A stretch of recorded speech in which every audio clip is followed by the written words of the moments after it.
Dream Image English Learning Point, the name of quality and the symbol of confidence. আসসালামু আলাইকুম সবাইকে dream image English learning পয়েন্টের পক্ষ থেকে স্বাগতম। আমরা আগেই বলছি ড্রিম ইমেজ একাডেমিক প্রোগ্রামগুলোকে খুব সুন্দরভাবে অ্যারেঞ্জ করছে, যেটার যারা একটা স্টুডেন্ট একাডেমিকভাবে তো ফ্যাসিলিটি পাবে, তার পাশাপাশি স্টুডেন্ট যারা অ্যাডমিশন এবং বিসিএস তারাও ইনশাল্লাহ এখান থেকে ভালো উপকৃত হবে বলে মনে করি। সেই হিসাবে প্রোগ্রামগুলোকে সাজানো আছে। তো আজকে আমরা সেন্টেন্সের আরেকটা পার্ট আলোচনা করব, যেখানে সেন্টেন্সের আমরা প্রথমে দুটো পার্ট বলছিলাম, অ্যাকর্ডিং টু মিনিং, আরেকটা হচ্ছে অ্যাকর্ডিং টু স্ট্রাকচার। আজকে যে বিষয়টা আমরা দেখব সেটা হচ্ছে অ্যাকর্ডিং টু স্ট্রাকচার। এই অ্যাকর্ডিং টু স্ট্রাকচার অর্থাৎ গঠন, এখানে স্ট্রাকচার শব্দটার অর্থই হচ্ছে গঠন, এবং এই গঠন অনুযায়ী আমরা সেন্টেন্সগুলোকে একটু দেখব যে কিভাবে আসলে এইটা মেনটেন করে সেন্টেন্সগুলো হয়। তো এই অ্যাকর্ডিং টু স্ট্রাকচার অনুযায়ী সেন্টেন্সগুলোকে তিন ভাগে ভাগ করা হয়েছে। যেমন এক নম্বর হচ্ছে সিম্পল সেন্টেন্স, দুই নম্বর হচ্ছে কমপ্লেক্স সেন্টেন্স, তিন নম্বর হচ্ছে কম্পাউন্ড সেন্টেন্স। মোস্ট ইম্পর্টেন্ট তিনটা সেন্টেন্সই ট্রান্সফরমেশনের ক্ষেত্রে একটা স্টুডেন্টকে বেসিক কনসেপ্টটা অবশ্যই আগে থেকে নিতে হবে, আদারওয়াইজ ও ট্রান্সফরমেশনে গিয়ে বা অন্য যে কোনো জায়গায় গিয়ে এই জিনিসগুলো প্রবলেম হবে। এখানে সিম্পল সেন্টেন্স আমরা এখানে খেয়াল করব, এটা হচ্ছে মূলত সরল বাক্য, সরল বাক্য, এটা হচ্ছে জটিল বাক্য, আর এটা হচ্ছে যৌগিক বাক্য। এই হচ্ছে আমাদের তিনটা। তো আসলে সিম্পল সেন্টেন্স কাকে বলে এটা যদি আমি বলি, তাহলে স্বাভাবিকভাবেই বলতে হবে আসলে সিম্পল একেবারে যেটা সরল সোজা কথা সেইটাই। যেমন আমি যদি বলি আমি ভাত খাই, সে গান গায়, সে স্কুলে যায়, এই টাইপের কথাগুলো, অর্থাৎ যে বাক্যগুলোতে একটি সাবজেক্ট একটি ফাইনাইট ভার্ব থাকে সেই বাক্যগুলোকেই সাধারণত সিম্পল সেন্টেন্স বলা হয়। যেমন মনে করো, ধরো আমি যদি এখানে বলি মোনা লাইকস ইট, ওকে। তারপর আমি যদি বলি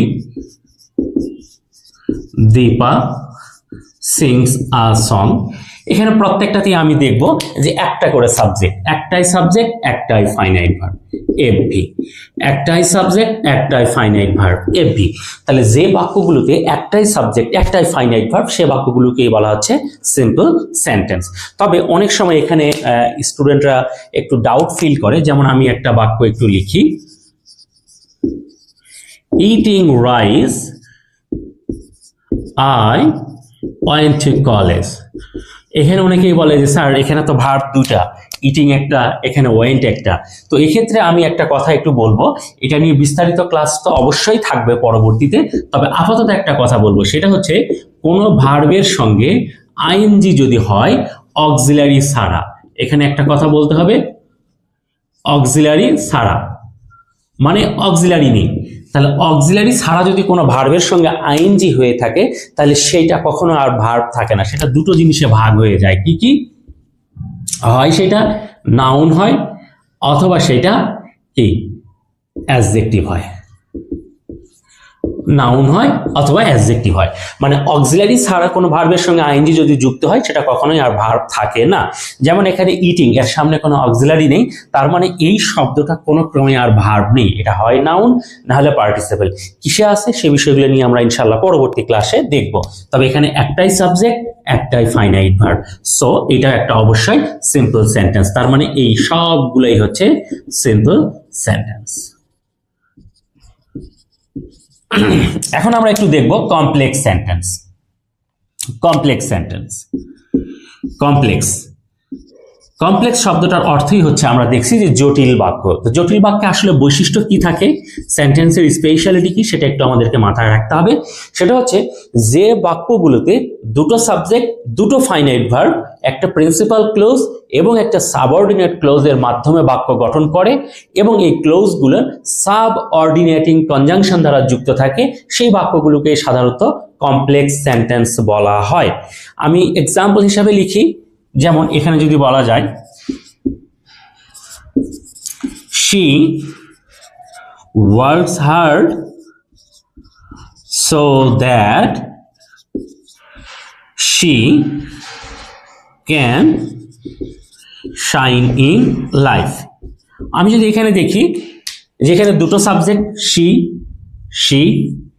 আবার এখানে ওয়ার্কস একটা ভার্ব, আবার এখানে ক্যান শাইন একটা ভার্ব, তাহলে এখানে কি দুটো এফভি এবং দুটো সাবজেক্ট। তাহলে আমি বললাম কি যে বাক্যগুলোতে দুটো সাবজেক্ট, দুটো ফাইনাইট ভার্ব, একটি প্রিন্সিপাল এবং একটি সাবঅর্ডিনেট ক্লোজের মাধ্যমে বাক্য গঠন করে এবং এই ক্লোজগুলো কি থাকে সাবঅর্ডিনেটিং কনজাংশন দ্বারা যুক্ত থাকে। যেমন এই যে এখানে সো দ্যাট সাবঅর্ডিনেটিং কনজাংশন দ্বারা যুক্ত থাকে। এই বাক্যগুলোকে সাধারণত কি বলা হয়? কমপ্লেক্স সেন্টেন্স বলা হয়। এখানে কমপ্লেক্স সেন্টেন্সের আরো একটা বিষয় একটু বলে নিই, সেটা হচ্ছে কমপ্লেক্স সেন্টেন্সে একটা প্রিন্সিপাল ক্লোজ থাকে, একটা সাবঅর্ডিনেট ক্লোজ থাকে এবং এইটা আগে পরে যে কোনোটাই কিন্তু থাকতে পারে। যেমন এখানে একটা বাক্য যদি আমি বলি, since they played oil, they on the game.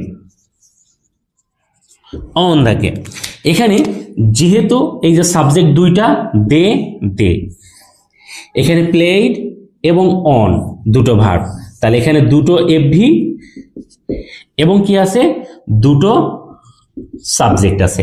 তার মানে অবশ্যই এটা কমপ্লেক্স সেন্টেন্স। আরো কিছু কারণ আছে, সেটা হলো সিন্স দে প্লেড অয়েল, এখানে এটা সাবঅর্ডিনেট ক্লোজ, আবার দে অন দ্য গেম, এখানে কি এটা হচ্ছে প্রিন্সিপাল ক্লোজ, তাহলে সাবঅর্ডিনেট ক্লোজ প্রিন্সিপাল ক্লোজ এবং এখানে এই কনজাংশনটার নাম হচ্ছে সাবঅর্ডিনেটিং কনজাংশন। তাহলে এই সাবঅর্ডিনেটিং কনজাংশন যদি যারা যুক্ত থাকে তাহলে এই বাক্যগুলোকে কমপ্লেক্স সেন্টেন্স বলে। সংক্ষিপ্তভাবে একটু বলি, কমপ্লেক্স সেন্টেন্সের যে কোনো ক্লোজ আগে বা পরে থাকতে পারে, অর্থাৎ সাবঅর্ডিনেটিং শুরুতে আছে, শেষেও থাকতে পারে, কনজাংশনগুলো প্রথমেও বসতে পারে, মাঝখানেও বসতে পারে। আবার কমপ্লেক্স সেন্টেন্সের সাবজেক্ট দুটো একই হলে দুটোই উল্লেখ করতে হয়, এক্ষেত্রে বাদ দেওয়ার কোনো সুযোগ নেই। এই বৈশিষ্ট্যগুলো অবশ্যই মনে রাখতে হবে, যেটা ইনশাল্লাহ পরবর্তীতে কাজে লাগবে। এরপরে আমরা আরেকটা বিষয় এখানে দেখব, সেটা হচ্ছে কম্পাউন্ড সেন্টেন্স। কম্পাউন্ড সেন্টেন্সটা কি? এখানে কম্পাউন্ড সেন্টেন্সটা হচ্ছে যৌগিক বাক্য। যৌগিক বাক্যটা এখানে কি? এখানেও কমপ্লেক্স সেন্টেন্সের মতো দুটো সাবজেক্ট থাকবে, দুটো ফাইনাইট ভার্ব থাকবে, বাট এখানে কিছু পার্থক্য আছে। সেটা হলো যে কমপ্লেক্স সেন্টেন্সে একটা সাবঅর্ডিনেট ক্লোজ, একটা প্রিন্সিপাল ক্লোজ, বাট এই জায়গাতে কম্পাউন্ড সেন্টেন্সের ক্ষেত্রে দুটোই থাকবে প্রিন্সিপাল ক্লোজ, এখানে কোনো সাবঅর্ডিনেট ক্লোজ থাকবে না, সাবঅর্ডিনেটিং কনজাংশনও থাকবে না, এখানে কনজাংশনটা থাকবে কোঅর্ডিনেটিং কনজাংশন। তাহলে এই বাক্যগুলোকে আমরা বলবো এখানে কম্পাউন্ড সেন্টেন্স। তাহলে আমি কি বললাম একটু খেয়াল করলে একটু দেখা যাবে যে I ate rice and I went to college বা স্কুল। এখানে আই এটা একটা সাবজেক্ট, এই যে একটা সাবজেক্ট, তাহলে আমি দুটো সাবজেক্ট এখানে দেখলাম, ব্যাস দুটো সাবজেক্ট দেখলাম। অ্যাট একটা ভার্ব, ওয়েন্ট একটা ভার্ব, তাহলে আমি কি দেখলাম এখানে দুটো ফাইনাইট ভার্ব দেখলাম, তাহলে দুটো সাবজেক্ট দুটো ফাইনাইট ভার্ব, অর্থাৎ কমপ্লেক্সের সঙ্গে মিলে গেল। বাট ডিফারেন্টটা কোথায়? কমপ্লেক্স থেকে এখানকার ডিফারেন্সটা কি? সেটা হচ্ছে কমপ্লেক্সে থাকবে একটা সাবঅর্ডিনেট, একটা প্রিন্সিপাল ক্লোজ, কিন্তু এখানে দুটোই প্রিন্সিপাল ক্লোজ, এখানে কোনো সাবঅর্ডিনেট ক্লোজ থাকবে না।